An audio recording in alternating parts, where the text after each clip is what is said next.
The first thing I noticed was the smell near the intake corridor. Metallic, sweet, like coins left too long in a warm hand. I wrote it down in my notebook, then hovered over it. A smell doesn't belong in a prison report. It just doesn't. I kept it anyway. The guard next to me said the dogs refused to enter lately. He smiled when he said it, like it was nothing serious. But the kennel doors behind him stayed locked tight. I remember thinking the air felt thicker than it should, not visible, just wrong. Like the room was holding something back. I stopped. Something didn't line up. I couldn't say what. A fluorescent light flickered in a window that should have been empty. 2 quick blinks, then steady again, like it had corrected itself. I told myself it was a loose ballast. That made sense. It had to. Somewhere deeper inside, something hummed low enough to miss it first. Not loud, just present, sitting under everything. I stood there longer than I needed to. Then I moved on. I wrote the smell down and forgot it. Not for long. The kennel supervisor noticed it before anything reached a report. Her name was Dana. She trusted animals more than people. She told me the dog stopped at the intake corridor and refused to move. Not slow, not stubborn, just stopped. I watched one shepherd plant its paws against the concrete. It leaned back slightly, like the air itself pushed it away. It wouldn't even look forward. My hands went cold for no clear reason. Dana spoke quietly, almost under her breath, like the walls carried sound further than they should. She said the transport horses had started doing the same thing. Big animals. Trained. They froze at the entrance and refused to cross the threshold. By then, the guards had already built a story around it. Bones under the ground. Old ones. Things that don't like being disturbed. Someone said burial ground. Nobody corrected him. Donna didn't laugh. That mattered more than anything she said. I told her animals react to chemicals, frequencies, pressure shifts. That sounded right. It should have been enough. It wasn't. She nodded but didn't argue. I should have asked her what the dogs were smelling. The second detail came from a different part of the building, nowhere near the kennels. The medical wing, the place that was supposed to stay controlled. A nurse named Kelly stopped me near a locked medication cabinet. She asked if I had noticed patients talking to corners. Then she corrected herself. Not talking, answering. I wasn't sure I heard her right. I asked again. She walked me inside without waiting. I expected bad lighting. Fatigue, something simple. Instead, I saw a man facing a blank wall. He was whispering apologies like someone stood inches away. His hands shook, small and constant, like he was holding something invisible. I froze. Kelly said it started weeks ago, then spread across different cells. No pattern, no connection. Just the same behavior repeating. By then, the guards had already linked it to the animals. Whatever stopped the dogs was now inside. Someone said curse. Nobody pushed back. I noticed the smell again in that hallway. Faint, metallic, out of place. That was when the details stopped feeling separate. My job was to find causes people preferred not to look at. I worked for the state as an environmental investigator. No ghosts, no curses, just data. They called me when something smelled wrong, but still passed inspection. That happened more often than anyone admitted. I carried sensors, not beliefs, and trusted numbers over stories. At least, that was the plan. I started with the vents above the intake corridor. Metal grates, chipped paint, dust packed into the seams. I measured airflow, temperature, particulates, wrote everything down. I reread the numbers slowly. They looked clean, too clean. Dana stood behind me with her arms folded. She didn't interrupt. She didn't have to. I told her animals react to things we miss. Frequencies, chemicals, pressure shifts. All measurable. She asked if curses show up on my instruments too. I didn't answer that. I checked the duct seams again, then again. The metallic smell stayed in the air. The readings stayed normal. That didn't make sense. Patterns don't appear without a cause. I knew that. What I didn't know was how well this one was hidden. By the third day, the problem stopped looking contained. It spread quietly. It wasn't just dogs or a few unstable inmates anymore. The records told a different story. Transfers marked psychological deterioration with no clear cause. Clean language. Empty explanation. Men who had been stable for years started slipping fast. Some shouted at things nobody else could hear. Others went silent and stayed that way. I wasn't sure I understood it correctly. I read the files again. One report mentioned a guard who left his post mid-shift. No call, no trace. They found his badge near the outer fence, nothing else. The official report called it stress, then closed it. In the break room, I heard what people actually believed. The land was taking something back, old graves under concrete, old anger waking up. Nobody laughed, not even once. Dana stopped pushing back and kept the dogs outside. I stood there with the files in my hands, paper that said nothing useful, and I understood something I didn't want to. People choose the version that asks less from them, because the other version means something real is doing this. The official version showed up before any real answer did. It came as a memo, clean, careful. I read it once, then again slower. The words were precise but empty. Environmental anomaly tied to historical land disturbance. That's what they called it, which really meant something old had been disturbed. They didn't say it directly. They didn't need to. The report mentioned burial grounds without confirming anything, left it open just enough. Then came the recommendations. Limit exposure. Reduce rotations. Avoid unnecessary investigation. Leave it alone. I stopped reading for a second. Something wasn't right.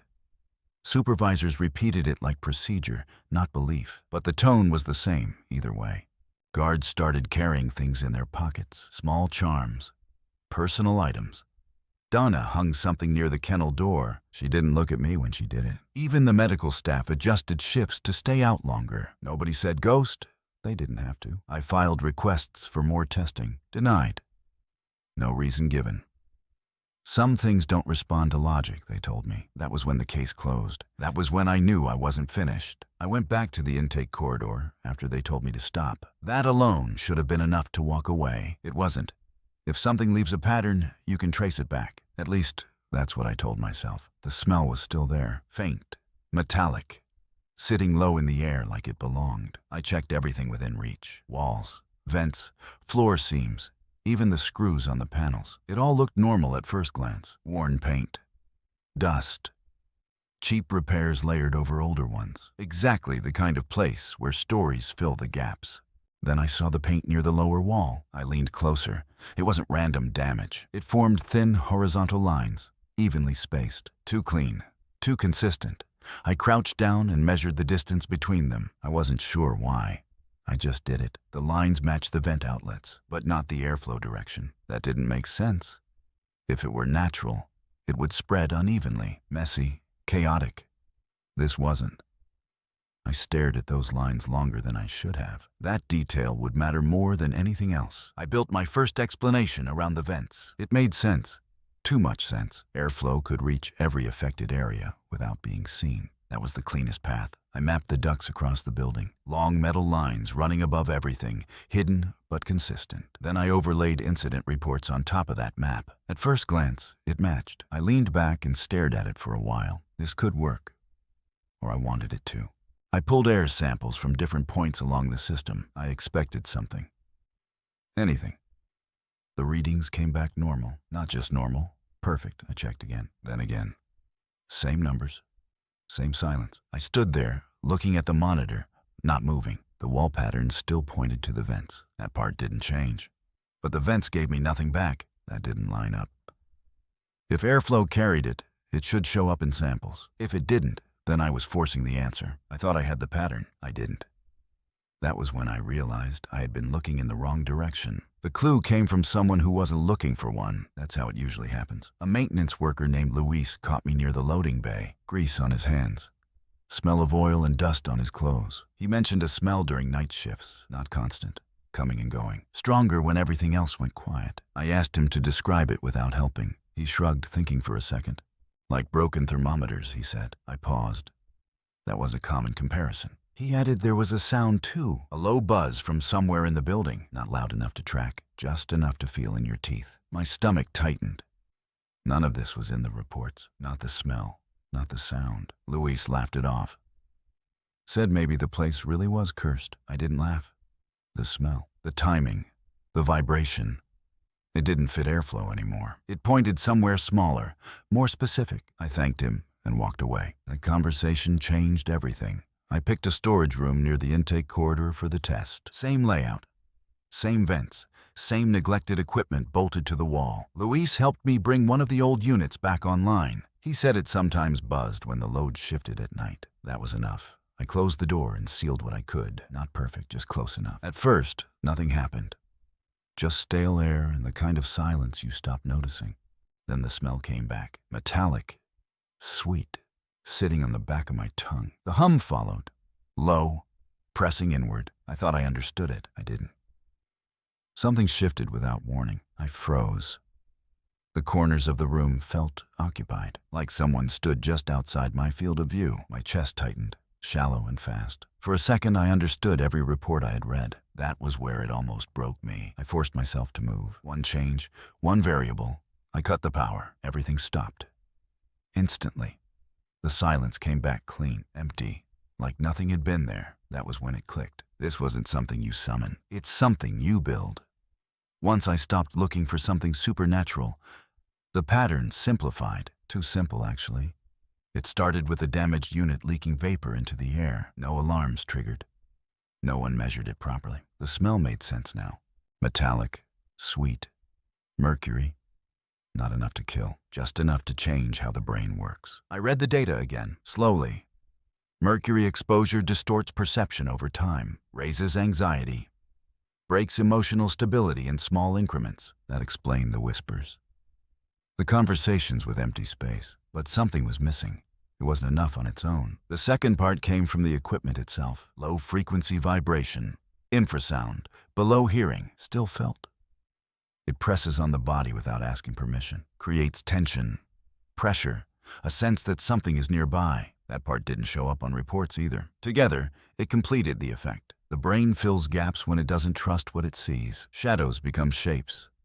Silence becomes voices. Animals reacted first. They always do. The wall patterns matched where vapor settled repeatedly. Not random, not chaotic, guided. I thought it was something else at first. I was wrong. What they called a curse was just physics layered carefully.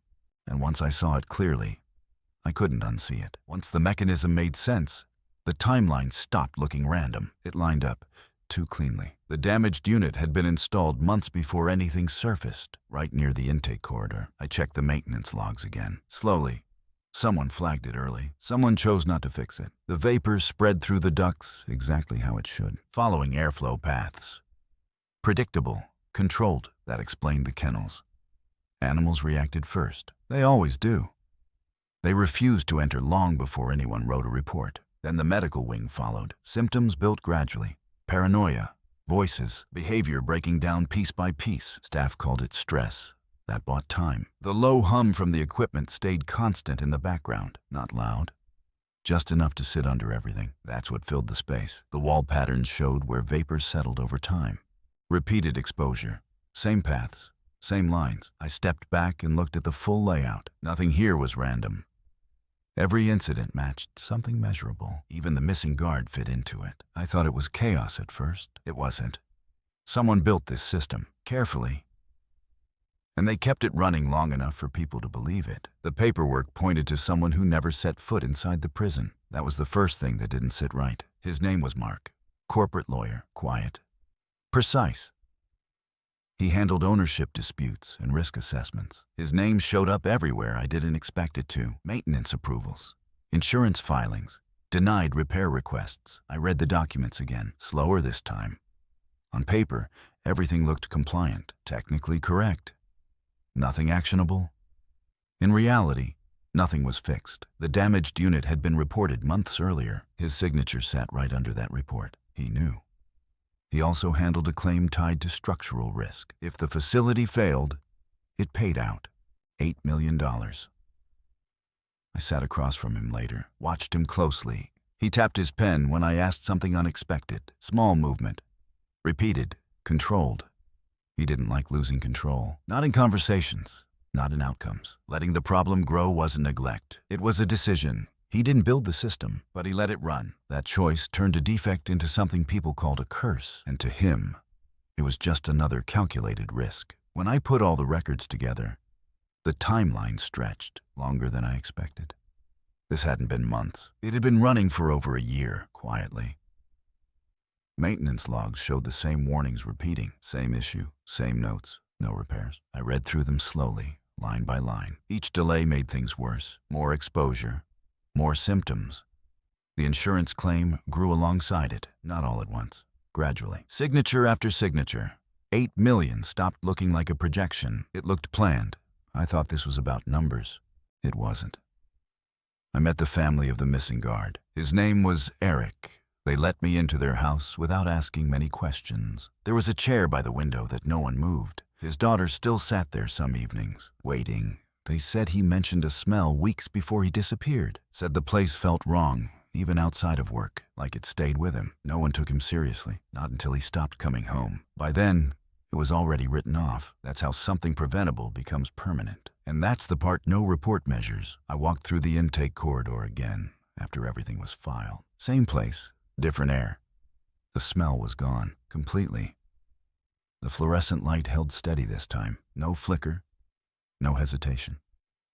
Dogs moved through without stopping. No resistance. No pause at the threshold, like nothing had ever been wrong. I stood in the same spot as before, right where I first noticed it. The metallic sweetness. I almost ignored it that day. It didn't fit the report. I thought it was nothing important. I was wrong. My hands felt cold standing there again. The place looked smaller now, stripped down to what it actually was. No presence, no story. Just walls and air. People chose the easier version. They always do. A curse doesn't ask questions. It just sits there and explains everything. A mechanism doesn't do that. It forces you to look closer. Someone understood that difference and used it, not the fear itself. The shortcut to it. That was the real structure here. So tell me this. How often do we call something supernatural simply because we don't understand the mechanism?